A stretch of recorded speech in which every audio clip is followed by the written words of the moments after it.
La interfase es la etapa más larga del ciclo celular y se divide en 3 etapas, G1, S y G2. Durante estas etapas, la célula crece, duplica su ADN y se prepara para la división celular. ¿Pero en qué consiste cada una de estas etapas? En la fase G1 o GAP1 es el primer periodo de crecimiento de la célula. Durante G1, la célula aumenta su tamaño, produce ARN y sintetiza proteínas necesarias para la próxima fase. Esta etapa también se caracteriza por tener una intensa actividad bioquímica en el interior de la célula. La siguiente fase, la fase S, la célula replica su ADN. Cada cromosoma se duplica, lo que es esencial para asegurar que cada célula hija reciba una copia completa del material genético. Este proceso es altamente regulado por distintas enzimas. Si quieres saber más, revisa nuestro video sobre replicación del ADN. Después de la replicación del ADN, en la fase S, la célula entra en la fase G2. Aquí, la célula continúa creciendo y produce las proteínas necesarias para la división celular. Además, se verifica que el ADN se haya replicado correctamente, reparando algún error que se haya generado durante el proceso.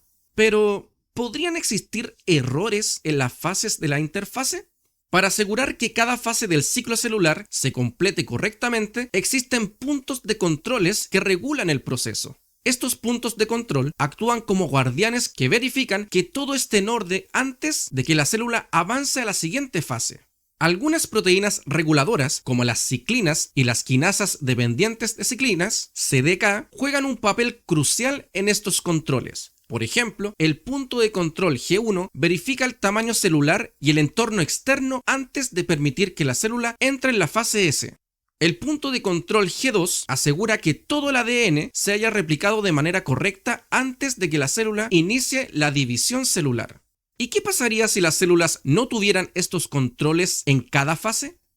La interfase y sus controles son fundamentales para la salud y la función de las células. Sin una interfase adecuada y controles efectivos, las células no podrían dividirse de manera correcta, lo que podría llevar a alteraciones del ciclo celular, provocando así algunas mutaciones o enfermedades, como es el caso del desarrollo de tumores. Es el proceso mediante el cual una célula madre se divide para formar dos células hijas genéticamente idénticas. Este proceso es crucial para el crecimiento, la reparación y el mantenimiento de los organismos multicelulares. Vamos a desglosar cada etapa de la mitosis para entender cómo se lleva a cabo este asombroso proceso. Luego de la interfase, video que ya está subido en nuestro canal, comienza el proceso de la división celular, en este caso de la mitosis. En primer lugar, tenemos la etapa llamada profase. En esta etapa, los cromosomas en el núcleo de las células se condensan y se hacen completamente visibles bajo un microscopio.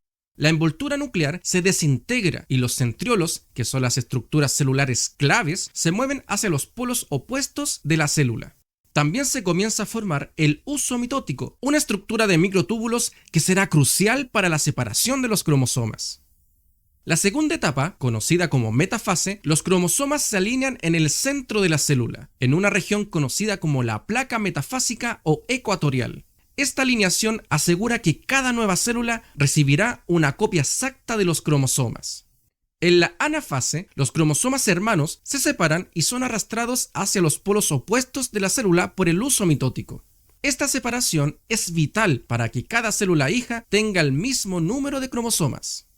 En la telofase, los cromosomas llegan a los polos opuestos y comienzan a descondensarse. Se vuelve a formar la envoltura nuclear alrededor de cada conjunto de cromosomas, creando dos núcleos separados dentro de la misma célula. Finalmente, durante la citocinesis, el citoplasma se divide, resultando que la célula madre se divida en dos células hijas independientes. En las células animales, esto se logra mediante un anillo contráctil que parte a la célula madre en dos. Es un tipo de división celular que reduce a la mitad el número de cromosomas, produciendo 4 células hijas genéticamente distintas en el proceso. Este proceso es esencial para la reproducción sexual en los organismos eucariontes.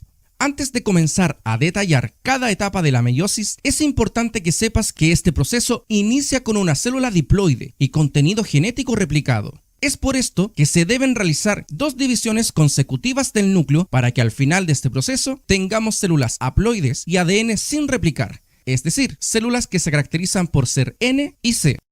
En primer lugar, detallaremos las características de la primera división meiótica. En profase 1 ocurren varios eventos importantes y aquí se clasifican 5 subetapas. El primero de ellos es leptoteno. Aquí, los cromosomas comienzan a descondensarse y a hacerse visibles bajo el microscopio. La segunda subetapa se llama cigoteno y aquí los cromosomas homólogos comienzan a emparejarse a lo largo de toda su longitud en un proceso llamado sinapsis, formando estructuras llamadas tétradas o bivalentes. Durante la tercera subetapa, conocida como paquiteno, ocurre el crossing over o entrecruzamiento cromosómico, donde las cromátidas no hermanas de los cromosomas homólogos intercambian segmentos de ADN. Este proceso es fundamental y crucial para la variabilidad genética. La cuarta subfase es conocida como diploteno. Aquí, los cromosomas homólogos comienzan a separarse, pero permanecen unidos en puntos específicos llamados quiasmas, lugar donde ha ocurrido el entrecruzamiento cromosómico. Finalmente, en la quinta fase de la profase, llamada diacinesis, los cromosomas se condensan aún más y se preparan para ser alineados en la placa ecuatorial. La membrana nuclear se desintegra y el huso mitótico comienza a formarse. Durante metafase 1, los pares de cromosomas homólogos se alinean en la placa ecuatorial de la célula, formando una placa metafásica. Las fibras del huso se adhieren a los centrómeros de cada cromosoma desde los polos opuestos de la célula. Durante anafase 1, las fibras del huso mitótico se acortan, separando los cromosomas homólogos y moviéndolos hacia los polos opuestos de las células. A diferencia de la mitosis, las cromátidas hermanas permanecen juntas durante esta etapa. Durante telofase 1 y citocinesis, los cromosomas alcanzan los polos opuestos y la célula se divide en 2 mediante un proceso llamado citocinesis. Se forma una membrana nuclear alrededor de cada conjunto de cromosomas en los polos opuestos. Al final de la meiosis 1 se obtienen 2 células hijas, cada una con la mitad del número de cromosomas que la célula original, pero cada cromosoma aún está compuesta por 2 cromátidas. Terminada la meiosis 1, inmediatamente se comienza con la segunda división, la meiosis 2, que en términos muy generales es muy similar a la mitosis, ya que se separan las cromátidas hermanas, pero no hay replicación del ADN antes de esta división.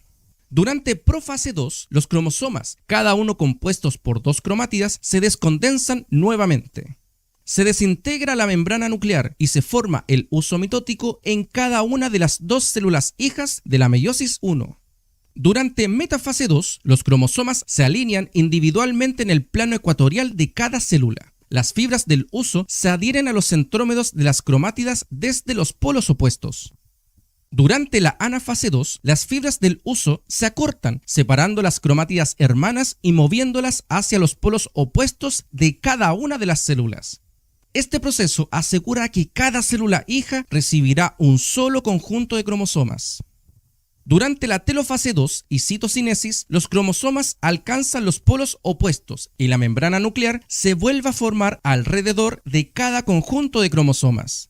La citocinesis divide cada una de las 2 células hijas de la meiosis 1 en 2 nuevas células hijas, resultando en un total de 4 células hijas, cada una con un conjunto único de cromosomas.